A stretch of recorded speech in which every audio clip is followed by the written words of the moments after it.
네, 우리가 살면서 거래하는 모든 상품이나 서비스에는 부가가치세가 붙습니다. 이 부가세 도저히 왜 붙는지는 모르겠는데 영수증에서 많이 보셨을 겁니다. 영수증 보면은 공급가액이 있고 부가세가 나오고 그리고 거래대금, 거래가액이 나오게 됩니다. 부가세는 내가 직접 국세청에 내는 게 아니라 내가 상품이나 서비스를 이용하면서 같이 납부를 하는 거죠.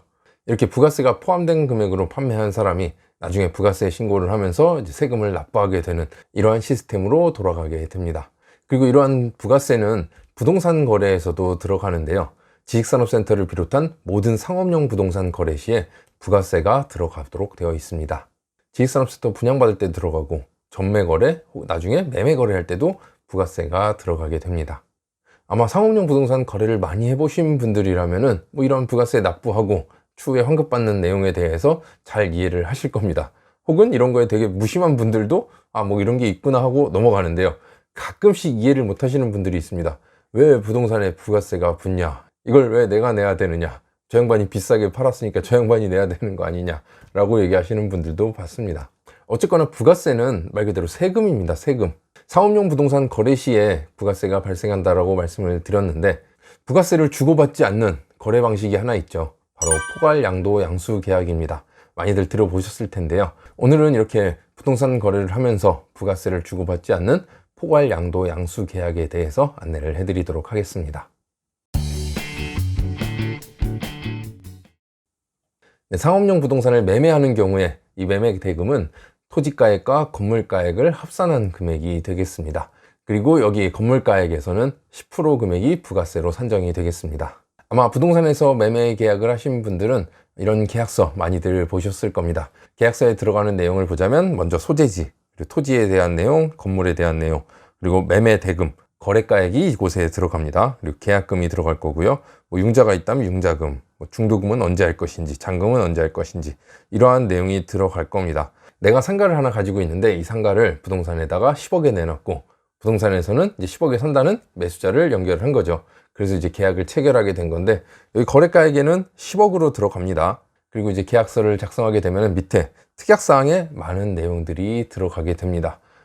현재 상태에서의 매매 계약이다, 어떤 서류를 확인했다, 이 계약과 관련된 상황들에 대해서 쭉쭉쭉쭉 나열을 합니다.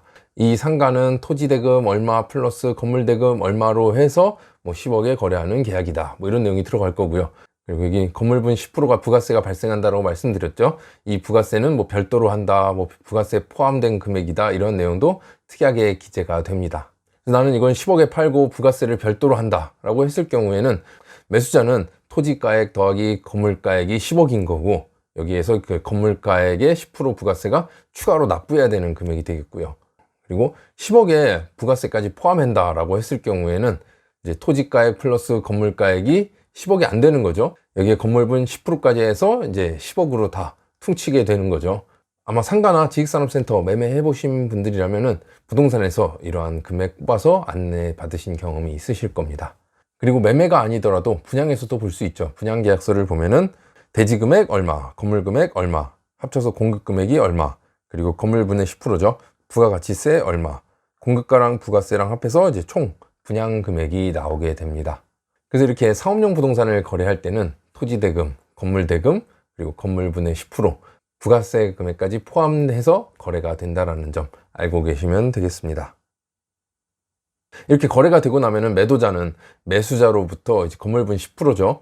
부가세를 받게 되는 거고 이 부가세는 국세청에다가 신고 납부를 하도록 되어 있습니다. 그리고 매수자한테 세금계산서를 발행해야 되는 거죠. 매수자는 매도자로부터 세금계산서를 발행받고 이제 그 다음에 국세청에다가 부가세 환급 신청을 해야 되는 거죠. 그래서 부가세를 환급받도록 하는 겁니다. 쉽게 설명하자면 삼각형으로 설명할 수 있겠죠. 매수자는 매도자한테 돈을 주고 매도자는 국세청에 납부하고 국세청은 다시 매수자한테 환급하는 이런 모습을 나타냅니다. 이렇게 보면 부가세 자체가 국세청에서는 정말 실익이 없는 거죠. 괜히 일만 많아지는 거고. 그러다 보니까 국세청에서는 가능하다면 포괄 양도 양수 계약을 하도록 독려하고 있는 상황입니다. 그래서 포괄 양도 양수 계약을 보면은 사업에 관한 모든 권리와 의무를 포괄적으로 승계한다. 기존에 있던 사업자를 그대로 승계한다라는 겁니다. 재화의 공급이 일어나지 않았다라고 보는 거고요. 그렇기 때문에 부가세가 발생하지 않는다는 점, 이게 포인트가 되겠습니다. 사업에 관한 모든 권리와 의무를 포괄적으로 승계한다를 보면은, 모든 권리라고 한다면 내가 가진 자산이 될 거고요, 의무라고 한다면 내가 해줘야 될 거죠. 채무가 되겠습니다. 어쨌든 이 모든 거를 다 그대로 승계한다, 떠받는다라는 내용이 되겠고요. 그래서 사업시설, 영업권 등 모든 것을 그대로 넘기는 거를 포괄양도양수라고 합니다. 이 부분은 사업장을 실제로 운영하는 경우에는 뭐 굉장히 따져봐야 될 것이 많겠지만, 분양권을 전매하는 경우에는 뭐 그렇게 복잡할 게 없죠. 쉽게 생각할 수 있을 것 같습니다. 현재 뭐 사업, 뭐 영업권 이런 게 전혀 없는 상태죠. 말 그대로 지금 갖고 있는 이 껍데기죠. 이 사업자를 그대로 승계한다 라고 했을 경우에 포괄양도양수가 진행이 되겠습니다. 실제 지식산업센터 분양권 전매할 때도 포괄양도양수를 하려면, 즉 부가세를 서로 주고받지 않고 별도의 부가세 신고를 하지 않으려면, 매도자의 사업자 등록에 나와 있는 업종 상태 그대로 매수자도 동일하게 사업자를 내야 되는 겁니다. 그래야만 포괄양도양수가 진행이 될 수 있는 거죠. 그리고 사업자의 유형을 보면은 이제 법인 개인을 나눠볼 때, 법인과 개인 포괄양도양수 가능합니다. 이제 대신 요건을 충족해야겠죠. 반대로 개인을 이제 법인이 포괄양도양수한다, 이것도 업종 동일하고 그대로 떠안는 경우라면은 가능합니다. 포괄양도양수 시에 이제 주의해서 봐야 될 점은, 한 개의 사업자에 여러 개의 호실이 묶여 있는 경우가 있습니다.